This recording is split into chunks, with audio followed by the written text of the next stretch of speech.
Shaniqua here with your news round for the day. Here's what's on the show. A new tribute in honour of the Windrush generation. And we get a sneak peek of new film, Ron's Gone Wrong.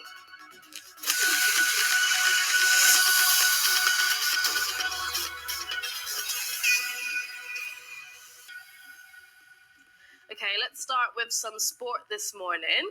Fans of football club Newcastle United are getting ready for their first home match since they were taken over by new Saudi Arabian owners. The club has struggled this season, but the new money will make them one of the richest clubs in the world. So we've been asking kids in Newcastle about how they think the money should be spent. I think the Newcastle table map is going to be very good because it's going to be a big step up in football for Newcastle. Well, I think it's great because we will have a lot of money which will take us to buy loads of things like players. I think it's good because we'll get a lot of money and we can buy a new stadium, we can extend our stadium and have more players. I think it's good because we could extend the training ground and maybe have two kits. Hopefully we'll win the Premier League.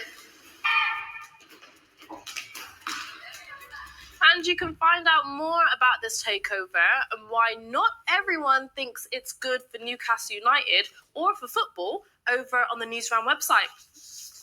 Okay, sticking with footy, and there's worrying news for Manchester City fans after Raheem Sterling said he would be open to playing abroad if he doesn't get more time at game time at the club. The England star has only started one Premier League game since the start of the season and said if there was the opportunity to go somewhere else, he would be open to it.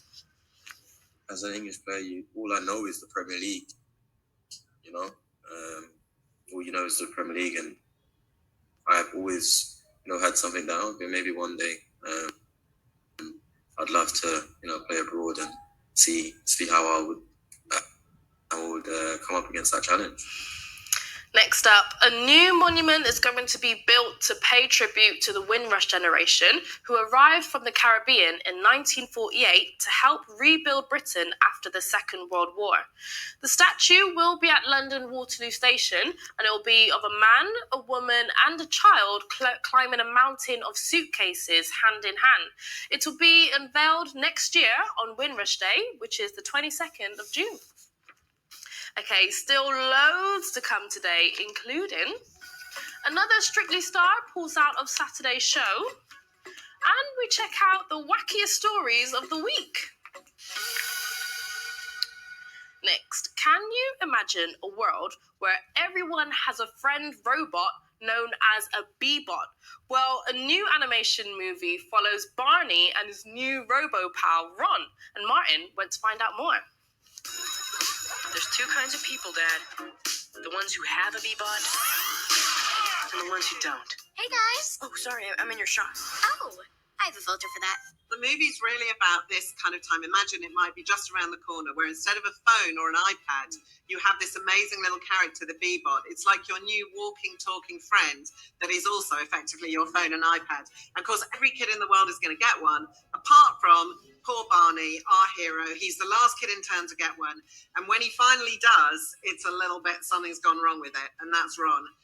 It's a little bit wild and out of control. And he decides to keep it and teach it how to be his friend. And it all goes a bit crazy from there. Hi, Barney. Luckily for me, I was a Bee-Bot, which you'll have seen as the tiny little white robot guys. So I didn't have to concentrate so much on a mouth moving. But it was very high pressure. I've never done anything like that before. You can't pull his head off. We'll get in trouble. Okay, I cannot pull his head off. This was actually I think this was my first animation movie. The hardest thing about this, I guess, that I had to match my 14-year-old or 13-year-old voice and being 18. Oh, wow.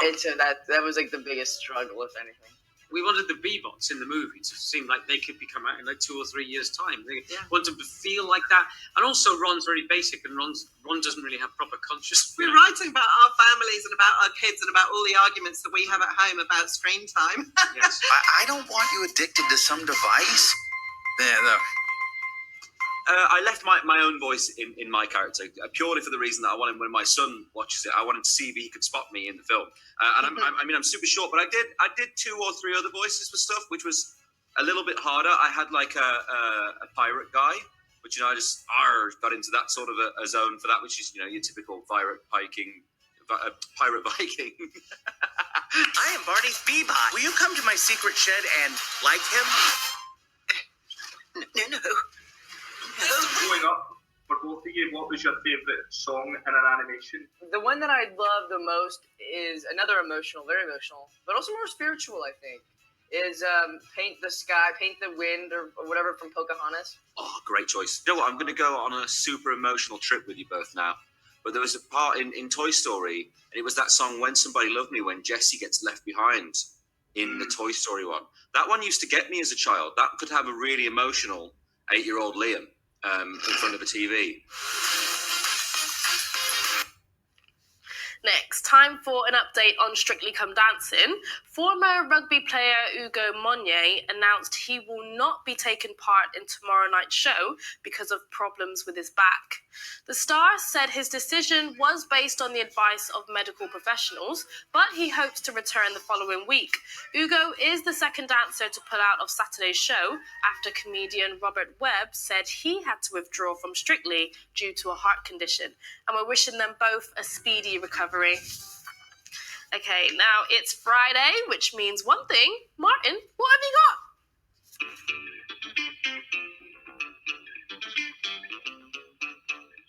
First, check out this massive new artwork of Jersey's waterfront in the USA.